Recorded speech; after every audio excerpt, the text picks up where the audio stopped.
tungkol doon sa tinatawag na cancellation. So being a teller, so meron kang alam. Good afternoon po. Ako po si Zinaida Salvador, 23 years Lotto teller. Okay, saan po kay Lotto Teller, ma'am? Makati po. Sa Makati. Okay. Nagsalita kanina si Mr. Robles tungkol Sir, sa cancellation. yung mga previous years, meron pong nangyaring ganyan kasi mismo ako yung nakakita nun. Yung isang checker sa accounting, nakita nga na meron parang gano'n na nag-fake, nagka-cancel, pero yung naka-insert na ticket sa ilalim is not good ticket. Ngayon, ang problema po namin, hindi naman po lahat. Ilan ang mga lotto outlets? Kumbaga, dapat hindi nila lahat. So you admit na meron talagang ganon? Meron na nangyari noon. Matagal na yun eh. Mga nasa, alam ko nasa ano pa yun kami, Quezon City. How long was it, ma'am? Ilang taon na nakaraan? 2005, 7, I think ganun. So after 2005, wala na kayo alam na nangyari? Wala na akong narinig. Ano Pero pong sabi nila, meron daw din pang nangyayari, may nagre-reklamo pa. Ngayon, ang ano ko lang po, hindi naman po lahat ng tellers ganun. Kumbaga, marami po kami. Kung lalahatin, katulad niyan, meron, ako na, naranasan ko yun eh, 240. Ang sahod ko 400, minus 240. Diba? Ano na mangyayari? Bali, ang machine po ngayon, napaka-sensitive. Tapos meron pong mga, minsan may mga errors po na hindi namin kaya. Hindi namin kayang anuhin eh. Kumbaga wala kaming... Beyond your control? Wala kaming control doon. Katulad doon sa mga printer error, sa mga thermals, yung mga scanner error. Ewan ko kung alam na nila yun, yung loob ng glass cleaner, pag yun nalagyan ng alikabok, pag once nagpasok ka ng card, pag akyat ng alikabok, babasahin nyo kung saan siya tumapat. Ganon minsan ang nangyayari dun sa mga ticket na binabasa ng ibang amount. Okay. And because of that, nagkakaroon ka ng cancellation. Opo. I mean, kayo ay, yung sinasabi kanina ni Ms. Javier, hinigpitan hanggang sa ma-terminate. Kayo sa kontata. Nung nagtanong naman po ako nung nakaraan sa accounts, tinanong ko po yan. Ang sagot sa akin ay, yung one day po na, ay yung kumbaga pag lagi na lang daw nagka-cancel, yung sa cancellation naman po, medyo hindi naman sila, kumbaga, kami yung magsasuffer. Sa cancellation kayo po magsasuffer? Oo, magsasuffer. Na ibabawas po sa sweldo nyo? Bawas sa amin yun. Kasi hindi rin naman i-carry lahat ng ng agent eh. Katulad nun, meron akong, kasi may mga GCs po ako ng mga tellers. Meron doon, 6,700 inabunuhan niya. Meron 1,002. May mga records po ako nun. May mga, yun nga po ang hirap po doon sa mga, yung printer error, yun ang hindi namin kaya. Pero yung kunyari, nagmamanual lang kami, magkakamali kami. Pwede namin sagutin yun. Pero yung mga printer error, yung mga thermal error, ang hirap hindi namin control. Wala kaming control doon eh. Okay. So, 23 years po akong teller, pero ngayon lang ako nakaranas ng ganyang kalalaking So, Diba Mr. yun yung Robles, hirap? aware kayo doon?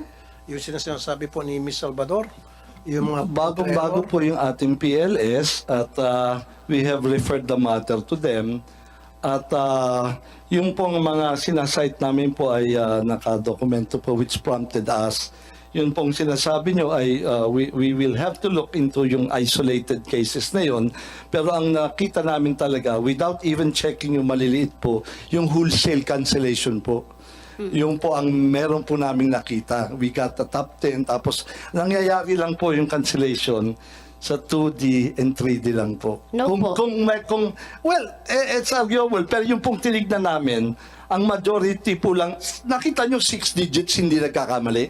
Meron po yun yung tinignan namin. Bakit ka nagkakamali sa 2D and 3D? Sa 16 hindi ka nagkakamali. Wala ho, 0 on 2D, 3D. Kasi malaki ho ang premyo ng 6D.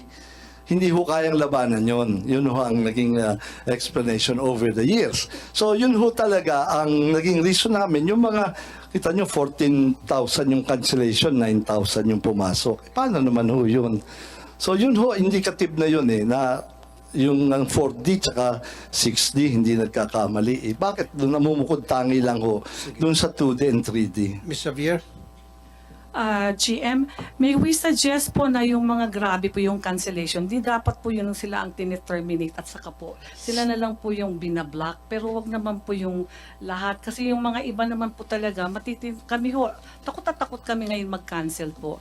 Ihilingin na lang po namin sana na kung may kasalanan po yung isang agent, dapat po ipatawag siya kasi nagsasuffer po yung karamihan dahil po dun sa kanilang kasalanan.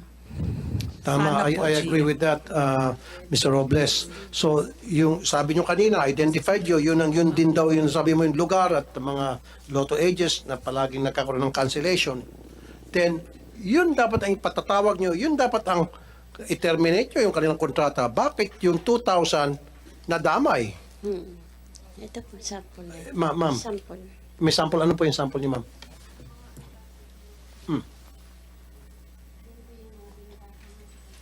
Ano po ito, ma'am? Sample po yan ng mga tickets na hindi namin makancel kasi nga Punit dahil sa thermal.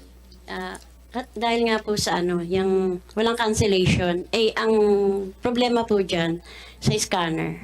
Scanner. Okay, hindi Yes, ko maintindihan to. Halimbawa, Ang taya sa 310, ang taya lang dyan is 10 pesos, nagiging siyang 310. Binabasa po wala naman siyang nakaguhit, pero binabasa yung 300. Ganun po. so, Ito po naman yung sa scanner. so scanner ang may Ito, problema. Oh. So, kunyari, ang taya mo is, magkano ulit ang taya? Ang taya ay 10 pesos lang. 10 pesos? Diba? Dalawang 10 yan. Yung isa naging 300. Okay, dalawang 10. Opo. Hindi, 210 yung isa. Opo. Ay, bali, parang may binasa siyang isang 300, isang 200. Ito naman po yung sa printer error. Ay, sa thermal error. Printer error din, kasama na sa thermal. Okay. Na ayaw tanggapin ng customer kasi punit. Pero good ticket naman sana siya. Kaso lang punit, hindi tinatanggap ng customer. Bakit na po napunit? Sa thermal po. Sa May thermal. mga thermal po O kasi. kahit na siguro ako mananaya, pag nakita ko punit, huwag ko tanggapin yan. Baka mamaya, pag nanalo yung ticket ko, invalid. So, again, maging cancellation yan. Namin yan. Sagot na namin. Kumbaga, babayaran Kakainin nyo na yun. Oh. Laban na lang. Yan ang mga legit na cancellation. So, maraming dahilan. Yung sinasabi niyo po, naintindihan ko kayo, Mr. Robles, may mga gustong rumakit, gustong labanan, nagigirila kung tawagin, against PCSO. Okay, legit yun. Dapat yun ang mga parusahan. Huwag yung mga talagang honest to goodness na pagkakamali na At saka- hindi nila beyond their control. Tulad nun, yung Tsaka po yung, kumbaga bigla kasing nagkaroon ng cancellation, wala man lang leeway na pwede kami tumawag. Kunyari may cancel kaming malaki, pwede sana namin itawag sa hotline. Kahit pagtawag sa hotline, wala eh. makorek. Wala eh. Okay. Ayun, binigyan sana silang leeway o pagkakataon na para maayos yung problema tungkol sa cancellation kasi ang nangyari, kapag wala ng lunas right there and then, silang umaabono. Tama, ma'am? Po, kami po. Kayo umabono. Tulad nito, ang may problema, yung printer, yung pagbasa ng printer. Cancellation yon, sila nag-aabono. Siyempre, sabihin ng mananaya, hindi naman yan tinaya ko, bakit nyo ako bigyan ng ganong ticket na mali? Of course, cancel na yon. Kasi sabihin ng tao, hindi ko na ituloy yung laro ko. Abono sila. So yan Mr. dapat Chair. ang i-correct ninyo, hindi yung i-correct by way of terminating their contracts. Ay, hindi po termination yun po. Ang ginawa namin, ni-stop po muna namin yung reimbursements, cancellation process namin. Kasi na yun with a large volume po, kung 500 to 600,000 a day po, very telling po yun kasi po ulit. Pero you're right, we will, in fact, yung mga legitimate concerns like oversensitivity, we forwarded it already. I know. Yung nga sinasabi kanina, masyado kayo naghihigpit until such time na ginawa niyong rason, yung paghihigpit, na hanggang sa ma-terminate sila. Di ba? Miss Pauline, sinasabi niyo, Miss Javier, na sana.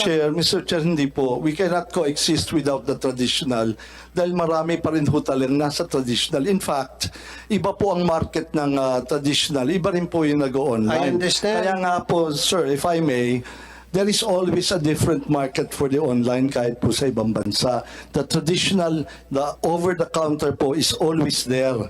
Kasi po ang nature po ng mananayatin is very superstitious po yan eh. Suki-suki po yan. So we understand that, but we will seriously look at the problems po ng mga legitimate cancellation. Yan po, I will promise you po, after this we will have to sit down on that. Maybe we put a cap on saan ang pwedeng... And then if you were to ask me, Mr. Chair, yung mga cancellation na beyond their control na may problema ay PCSO, dapat ma-refund, ma-reimburse yung mga nag-abono. Ibalik yung mga pera nila. Kasi karamihan sa mga teller ay nag-abono. Kasi hindi naman nila kasalanan eh. Bakit hindi?